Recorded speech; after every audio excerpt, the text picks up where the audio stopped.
Dans cette vidéo, nous allons voir comment convertir un texte en un nombre entier ou décimal. Donc pour commencer, je vais déclarer un nombre. Donc je vais faire let de nombre est égal à entre guillemets 10. Voilà. Et je vais écrire un console log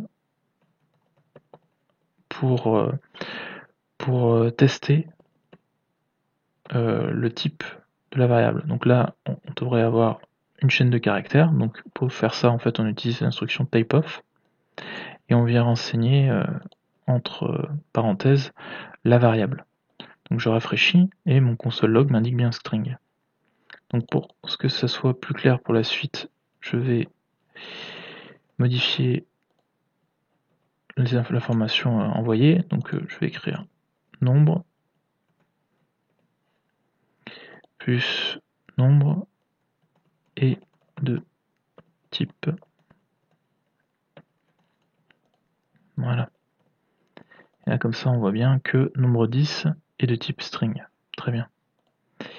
Donc maintenant ce que je veux faire, c'est que je veux convertir donc cette chaîne de caractères en un nombre entier. Donc pour ça, je vais créer une nouvelle variable, je vais l'appeler nombre int pour récupérer la valeur, et je vais la mettre égale à parse. Alors parse c'est P-A-R-S-E, int avec i en majuscule, c'est parse int, et donc ça permet, quand on vient renseigner donc la variable, la chaîne de caractères, ça permet de récupérer et de convertir l'information en entier. Donc je fais les modifications, et là je rafraîchis, et là je vois bien que mon nombre 10 est de type number. Voilà, il est passé de string à number. Très bien. Donc maintenant, la question se pose, c'est si on a un nombre décimal. Donc on appelle ça un nombre flottant. Comment je fais? Alors, il existe peu prou la même instruction, qui est en fait parse float. Donc avec un F majuscule, L-O-A-T. Voilà. Et là, parse float, donc on fait deux nombres aussi. Et je vais changer le nom de ma variable. Et je vais changer aussi la valeur du nombre. Donc là, je vais mettre .2. Alors c'est important, si vous mettez une virgule, ça ne fonctionne pas parce qu'en fait, la notation décimale américaine et anglaise, c'est avec un point.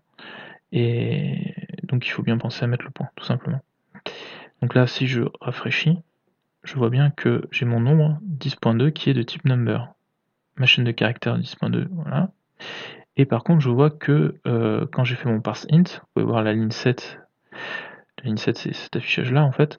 Donc, il vient tronquer. En fait, le parse int vient tronquer la valeur. Donc, si vous avez besoin juste de...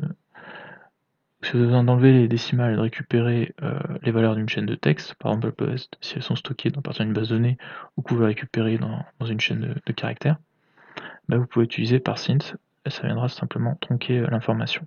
Voilà. Donc, je vous souhaite un bon code et à la prochaine.